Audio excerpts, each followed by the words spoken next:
बहुत स्वागत है आप सबका प्राइम एट 4 में। और इससे पहले कि मैं शुरू करूं, आज आपको प्राइम एट 4 की खबरें बताना। आप सबको अष्टमी और महानवमी की बहुत सारी शुभकामनाएं।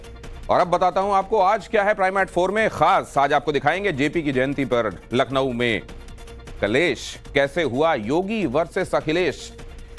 ये पूरी खबर आपके सामने होगी। प्राइम एट 4 आपको बताएगा केरल टू गुजरात मूसलाधार बारिश, मौसम विभाग ने कहां हाई अलर्ट के बारे में कहा है ये भी। और अमेरिका में मिल्टन तूफान का बवंडर सुपर पावर कैसे दिखाई दे रहा है, कंप्लीटली सरेंडर, ये खबर भी आपके सामने होगी। साथ ही इजराइल का बारूदी चैप्टर नव भारत के कैमरे में कैप्चर। ग्राउंड जीरो से प्रदीप दत्ता की सुपर एक्सक्लूसिव रिपोर्ट भी प्राइम एट 4 में। जेपी की जयंती पर लखनऊ में बवाल हुआ, इस पॉलिटिकल खबर की तरफ आपको प्राइम एट 4 ले जा रहा है। अब जेपी सेंटर जाने पर रोके गए अखिलेश और इस पर वो भड़क गए। अखिलेश ने कहा भाजपा ने श्रद्धांजलि के रास्ते रोक दिए, भाजपा ने सौहार्द के रास्ते रोक दिए, भाजपा ने संविधान के रास्ते रोक दिए।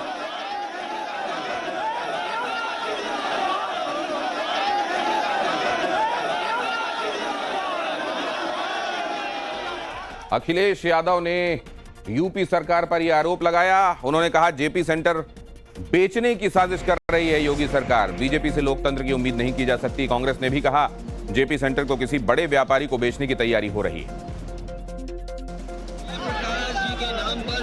स्मारक बना है उसको इसलिए ढका हुआ है, कहीं साजिश है उसके पीछे, और साजिश ये कि लोग बेचना चाहते हैं। सोचिए ऐसी सरकार जो म्यूजियम बेच रही हो, जननायक भारत रत्न जयप्रकाश जी के स्मारक को भी बेच रही हो, उससे क्या उम्मीद करोगे लोकतंत्र में और संविधान की रक्षा? मुझे लगता है कि ये जैसे इन्होंने बनारस में सर्व सेवा संघ को ध्वस्त किया और एक अच्छी खासी जगह को बर्बाद किया बनारस में, इसी प्रकार ये आज जयप्रकाश नारायण जी की आज जयंती है। मुझे लगता है कि शायद उस स्थान को भी पूरी तरीके से ये ध्वस्त करने के लिए और किसी न किसी बड़े व्यापारी को बेचने की तैयारी में होंगे, इस नाते ये सारी चीजें कर रहे हैं। ये सरकार लोकतंत्र से डरती है, आवाजों से डरती है। केवल माल्यार्पण का कार्यक्रम था, क्यों रोका गया? क्या जेपीएनआईसी ये लोग बेचना चाहते हैं? अखिलेश यादव जी हमारे राष्ट्रीय अध्यक्ष से डर गए हैं। अयोध्या से एसपी सांसद अवधेश प्रसाद का योगी सरकार पर हमला देखने को मिला है। अवधेश प्रसाद ने कहा यह देश की आजादी और लोकतंत्र के माथे पर कलंक है, जिसे समाजवादी पार्टी किसी कीमत पर बर्दाश्त नहीं करेगी। इससे ज्यादा दुर्भाग्य, इससे ज्यादा इस देश की आजादी के लाने वाले लोगों के जन्मदिवस पर माला पहुंचाने के लिए रोकना, उसको ढक देना और उसके लिए परेशानी पैदा करना, अवरोध पैदा करना, ये देश की आजादी के और देश के लोकतंत्र पर माथे पर कलंक है, जिसको समाजवादी पार्टी किसी कीमत पर बर्दाश्त नहीं करेगी। बीजेपी ने अखिलेश यादव पर पलटवार किया। डेप्यूटी सीएम केशव प्रसाद मौर्य ने कहा अखिलेश का घोर दोहरा चरित्र है। अखिलेश यादव राहुल गांधी की दरबारी करते हैं। यूपी के मंत्री जयवीर सिंह ने कहा निर्माणाधीन बिल्डिंग में किसी को जाने की अनुमति दी नहीं जा सकती। अखिलेश जी, आपको याद होगा कि पिछले साल भी जबरन जेपीएनआईसी में दीवालों को फांद करके, कूद फांद करके वहां क्षतिग्रस्त करने का इनके कार्यकर्ताओं ने काम किया था। चूंकि वो बंद पड़ा है, जेपीएनआईसी बंद है वो बिल्डिंग, तो वहां सुरक्षा कारणों से वहां बंद पड़ी बिल्डिंग में अनुमति चूंकि माल्यार्पण की नहीं दी जा सकती है। और मोदी ने भी जेपी की जयंती पर उन्हें याद किया। सोशल मीडिया पर एक पोस्ट में उन्होंने लिखा कि लोकनायक जयप्रकाश नारायण को उनकी जयंती पर मेरी श्रद्धांजलि। उन्होंने देश और समाज में सकारात्मक बदलाव के लिए अपना जीवन न्यौछावर कर दिया। उनका व्यक्तित्व और आदर्श हर पीढ़ी के लिए प्रेरणा का स्रोत बने रहेंगे। भारत रत्न लोकनायक जयप्रकाश नारायण देश में भ्रष्टाचार के खिलाफ, देश में ईमानदारी के लिए, देश में गरीबों का, गांव का कल्याण हो, इसके लिए जयप्रकाश बाबू ने संपूर्ण क्रांति का आह्वान किया। फिर एक बार जयप्रकाश जी देश में पनप रहे भ्रष्टाचार, राजनीतिक एक बड़ी जिम्मेदारी संभालेंगे। नोएल टाटा टाटा ट्रस्ट के नए चेयरमैन बना दिए गए हैं। रतन टाटा के सौतेले भाई हैं नोएल टाटा। टाटा ट्रस्ट की आज एक बैठक हुई जिसमें रतन टाटा के उत्तराधिकारी के तौर पर नोएल टाटा को चुनने का फैसला ले लिया गया।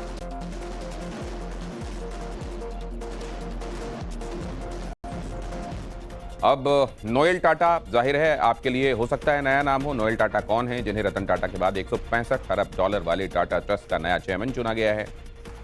तो ये भी आप देख लीजिए, यहां पर आप देख रहे हैं, और ये अगर आप फैमिली ट्री देखेंगे तो आपको ये स्पष्ट हो जाएगा कि नवल टाटा के ही बेटे पहली पत्नी से हैं रतन टाटा और जिमी टाटा, और दूसरी पत्नी सिमोन से नोएल टाटा उनके बेटे हैं। इस तरीके से रतन टाटा के अपने सौतेले भाई हैं नोएल टाटा।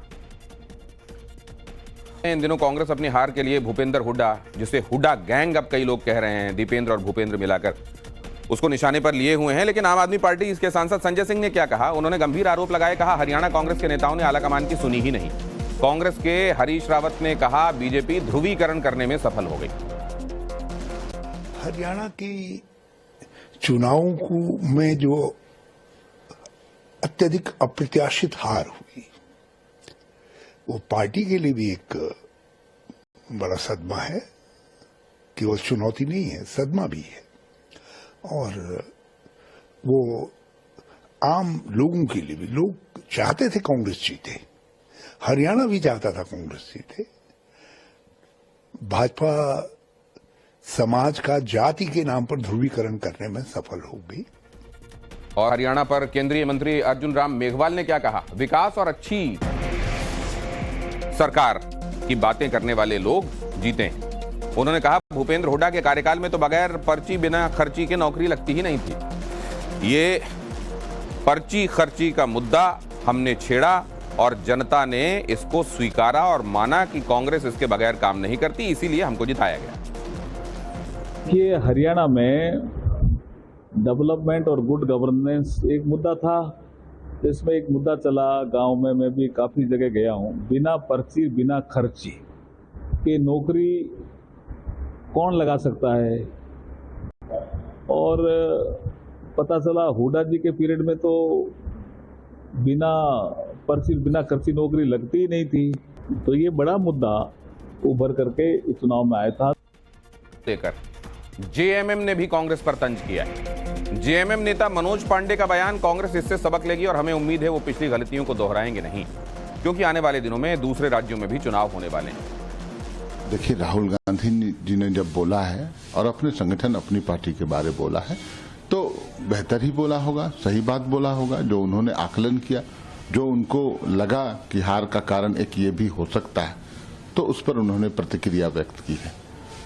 मुझे लगता है आने वाले दिनों में और राज्यों में चुनाव हैं तो कांग्रेस इससे कुछ सबक लेगी और पिछली गलतियों को न दोहराएगी, ऐसा हम उम्मीद करते हैं। हर सहयोगी इंडी गठबंधन का कांग्रेस को नसीहत देने में लगा हुआ है और दिल्ली वित्त विभाग की रिपोर्ट पर आम आदमी पार्टी की सरकार घिर गई है। बांसुरी स्वराज का अरविंद केजरीवाल पर यह हमला देखिए। बांसुरी ने कहा दिल्ली की अर्थव्यवस्था को विध्वंस की स्थिति तक पहुंचाने के लिए आम आदमी पार्टी ही जिम्मेदार है। दिल्ली की अर्थव्यवस्था के विध्वंस के लिए आम आदमी पार्टी जिम्मेदार है। भाजपा सांसद बांसुरी स्वराज ने कहा कि कल दिल्ली वित्त विभाग की एक रिपोर्ट आई है जिससे स्पष्ट हो गया है कि दिल्ली की अर्थव्यवस्था को इस स्थिति तक पहुंचा देने के लिए अरविंद केजरीवाल, आम आदमी पार्टी की सरकार और दिल्ली की मुख्यमंत्री आतिशी पूरी तरह जिम्मेदार हैं, जो दिल्ली की वित्त मंत्री भी हैं। दिल्ली फाइनेंस डिपार्टमेंट की एक रिपोर्ट आई है जिसको मीडिया के बंधुओं के माध्यम से हम सबसे अवगत कराया गया है। इस मीडिया की रिपोर्ट, इस दिल्ली फाइनेंस डिपार्टमेंट की रिपोर्ट से ये स्पष्ट हो गया है कि दिल्ली की अर्थव्यवस्था के विध्वंस के लिए पूरी तरह जिम्मेदार हैं माननीय अरविंद केजरीवाल जी, आम आदमी पार्टी की सरकार और माननीय मुख्यमंत्री आतिशी जी, जो दिल्ली की वित्त मंत्री भी हैं। इधर आइए, चलिए देश में क्या हो रहा है। आज मुंबई में तेज बारिश का अनुमान है। महाराष्ट्र के कई जिलों में बारिश का अलर्ट है।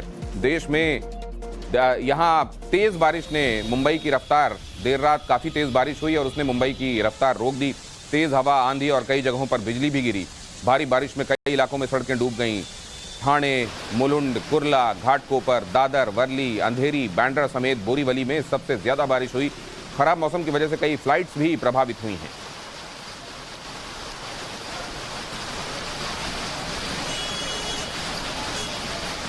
राजस्थान की क्या स्थिति है। राजस्थान के 9 जिलों के लिए अलर्ट जारी किया गया है। आज भारी बारिश की वजह से यहां भी परेशानी हो सकती है। सिर्फ बारिश नहीं होगी, ओलावृष्टि भी हो सकती है। अरब सागर में बने एक वेदर सिस्टम की वजह से आज राजस्थान के 9 जिलों में बारिश और ओले गिरने की आशंका है। मौसम विशेषज्ञों ने बताया है कि सिस्टम का असर 13 अक्टूबर तक देखने को मिल सकता है। इस दौरान कोटा, उदयपुर संभाग के 10 से ज्यादा जिलों में 13 अक्टूबर तक बारिश और कहीं कहीं ओले भी गिर सकते हैं। को लेकर भी मौसम विभाग ने अलर्ट साउंड किया है। भोपाल, इंदौर समेत 35 जिलों में आज बारिश का अनुमान है। मध्य प्रदेश में मानसून की विदाई के बीच एक्टिव हुए 2 सिस्टम्स की वजह से बारिश का दौर शुरू हुआ है। पिछले 2 दिन में करीब 20 जिलों में बारिश हुई है। इनमें से कई जिले ऐसे भी हैं जहां से मानसून की विदाई भी हो चुकी है। मौसम विभाग के मुताबिक अगले 3 दिन ऐसा ही सिस्टम यहां एक्टिव रहेगा। लेकर गुजरात तक भारी बारिश के आसार हैं। मौसम विभाग ने अलर्ट जारी किया है। 15 राज्यों में बारिश का अनुमान है। 16 अक्टूबर तक मौसम विभाग का अलर्ट साउंड किया गया है। मौसम विभाग ने कहा है कि 16 अक्टूबर तक खास तौर से सावधानी बरतने की आवश्यकता है।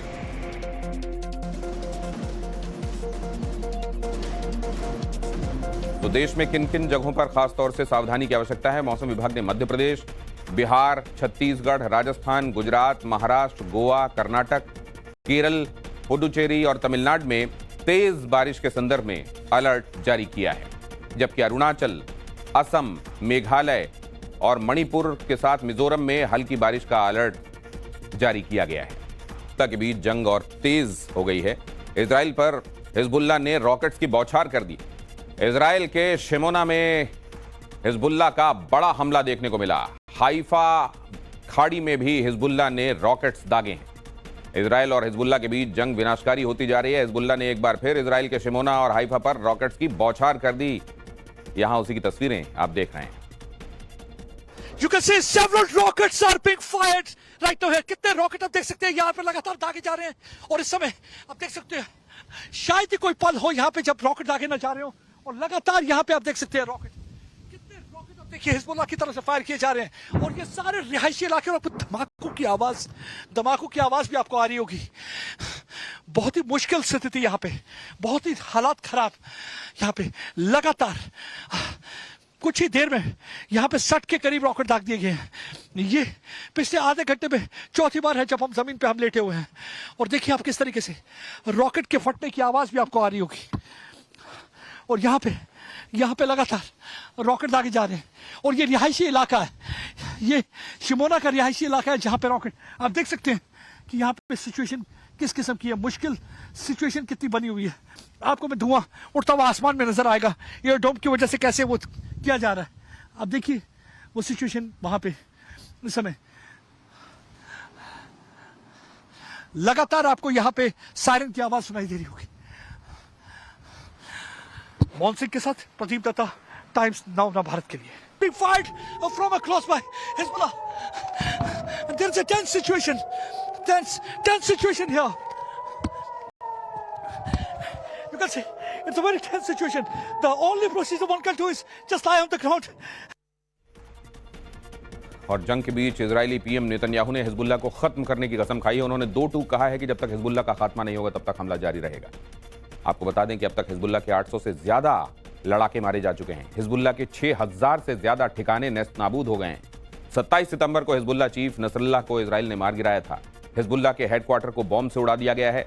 हिजबुल्लाह के 10 टॉप कमांडर खत्म कर दिए गए हैं। वहीं लेबनान का दावा है कि 1400 से ज्यादा आम नागरिक भी इसमें मारे गए हैं। अटैक में 12 लाख लोग बेघर हुए हैं।